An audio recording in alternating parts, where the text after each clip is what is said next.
bismillaah waa cumar good waan idin salaamay bulshaweynta soomaaliyeed meel kasta aad joogtaan.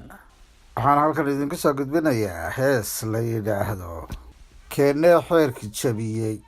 waxaa socota silsilad rag iyo dumarku isku baacsanayaan oo la yidhaahdo habla yahow xishoodkii xagee baad ku xoorteen, oo ilaa hadda qaybtii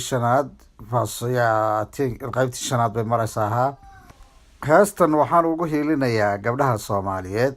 heestana waxay leedahay xaajo uguba weeyaan xawaleyla murankii horaan laga xishoon jiray rag u xiisay maanta u xaydxaydanaye.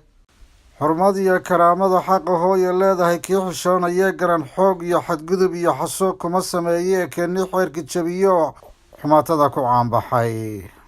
xogta meesha taaliyo xaqiiqada kabaalmara haddii xukun ku dhacay iyo xeer qabanayaa jira xabsi sow rag ma galeen.